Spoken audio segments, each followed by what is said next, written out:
What's up, everybody? TonyPizzaGuy here, and we got an interesting article to talk about today. It's been a while since I've done one of these videos where I've actually sat here and talked over gameplay, but I thought I'd bring it back for this subject and this subject alone. This is sort of like an OMG podcast, but not really. If you're not familiar with the OMG Wrestling podcast, we do it every Monday and Tuesday after Raw and SmackDown. We also do deep dives. We do a bunch of different topics with OMG Wrestling. So if you want to go to omgwrestling.com, subscribe to the podcast on iTunes, that's what it's going to be. So this is kind of a mini podcast, not really a podcast, just really a video going up on the channel. So what's happening is we're going to be talking about Broken Matt Hardy, Brother Nero, Broken Brilliance, and Vanguard 1. So everybody was wondering, when is the Broken Hardys, when are they going to come to WWE? Because there's been rumors with Impact Wrestling and TNA Wrestling and GFW and Anthem. What is going to happen? How is this going to go down? When are they going to come to WWE? How are they going to settle their lawsuit? So what's been going on is that GFW has been attempting to trademark the phrases Broken Matt, Brother Nero, Broken Brilliance, and Vanguard 1. And however, according to PWInsider.com, because that's right, I want to credit my source here because that's the best way to do it. PW Insider is pretty legit. They're usually, I'm not going to say they're 100% true on all of their news and stuff, but they're pretty good trusted sources. So PWInsider.com is reporting that Broken Matt, Brother Nero, Broken Brilliance, and Vanguard 1 have been refused by the United States Patent and Trademark offices. Now we're going to break it down a little bit. We're going to talk about each of these and why they got refused. Broken Matt name was refused. This was likely because Matt Hardy already applied for the trademark Broken Matt Hardy. So it's looking like Broken Matt Hardy already applied for that trademark. So the United States Patent and Trademark Office, USPTO, decided to not give it to him because Broken Matt Hardy had already been applied from Matt Hardy, so they couldn't use the name Broken Matt.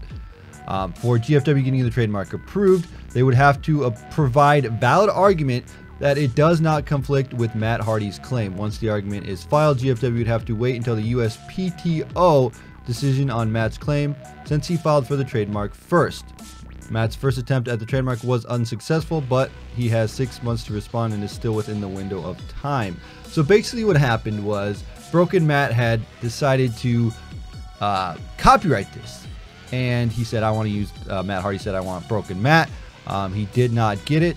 But the thing is, he has 6 months to file a counterclaim. So you can't actually trademark Broken Matt Hardy or Broken Matt until that window has closed. So he still has 6 months to respond. And secondly, since the trademark applies to a living person, since they're trying to trademark Matt Hardy, GFW would likely have to get permission from Matt Hardy, which is probably not going to happen in the current relationship.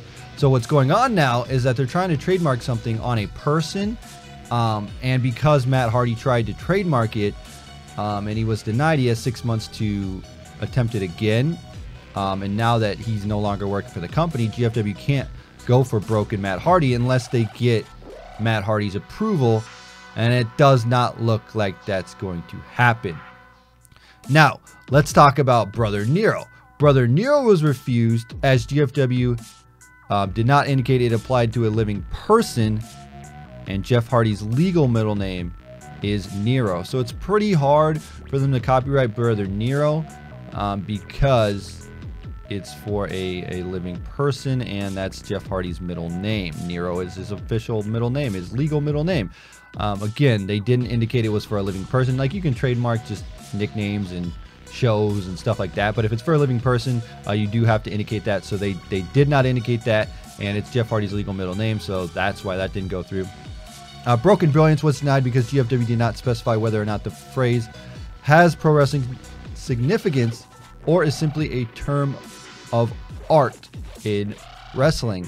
So they pretty much are just shooting themselves in the foot because they do not understand how to copyright properly, because Broken Brilliance was not specified as a pro wrestling significance or just a term of art in wrestling. So they don't, they didn't classify this, and I'm sure when you trademark, you have to be very, very specific on this.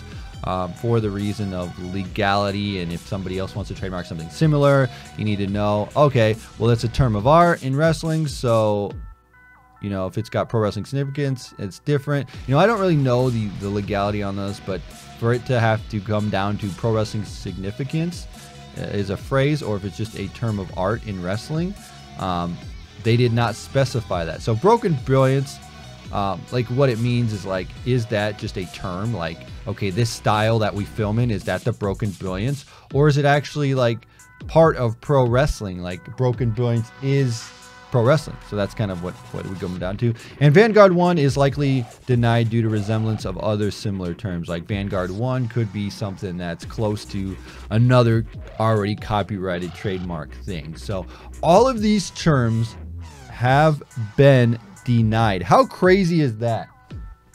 So I want to take a step back and just look at how WWE and GFW and TNA and Anthem and all of them have been fighting to get this copyright. What's funny is WWE was fighting this battle that they didn't know they didn't need to fight. The rumors going around, right, were that WWE was trying to get this, and then TNA wasn't giving it up, or Impact Wrestling or Anthem was not giving this up. They were not letting this go. But Ed Norlim, or whatever his name is, came back. He's like the president of Anthem, was coming back saying, we would love to give the name up. All they got to do is just talk to us, and we could figure some deal out, something like that.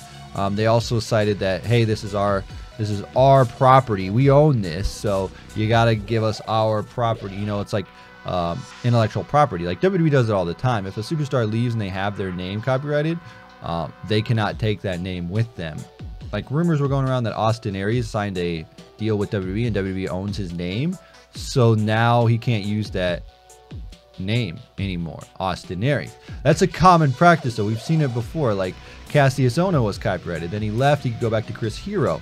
And as we know, when you see guys like Drew Galloway was Drew McIntyre in WWE, but then he left, he went to Drew Galloway, and now he's back to Drew McIntyre because it's WWE owns property. That's kind of how it is. There are instances like AJ Styles, I think, still owns his name. Chris Jericho is like, I think it's his legal name, so I mean, he's good on that. So I mean, like, there's a lot of things that are going on here, as far as like how the characters go in WWE and how like the copyright works and stuff like that. So it's very, very different. I said Chris Jericho's his real name, but it's not. But Chris Jericho, I think, owned it in WCW and then came to WWE. I'm not sure if WWE owns the name Chris Jericho or whatever. But anyway, that's besides the point. I don't know why I said Chris Jericho was his real name, but I just thought of that off the top of my head, and I had to correct myself. But yeah, so back to the Matt Hardy thing here is, I'm not going to say that I stand behind Broken Matt Hardy or I stand behind GFW, but the way that I see it is that if GFW legally copyrighted the name Broken Matt, Broken Brother Nero, Broken Brilliance, and Vanguard 1, then I think that they would be in the right here. But what it's looking like is that the U.S. Trademark and Patent Office, Patent and Trademark Office, did not allow these copyrights to go through, so the Hardys are free to use that gimmick however they want. That's the way that I see it. That's the way that I do it. But what I'm thinking here is that because this seems like such a mess, that there's so much legal problems going on here and everything's going down, I think they should just kind of move away from the broken character. I know that right now people still want the broken character and think that this would be amazing if they gave this broken character on WWE television.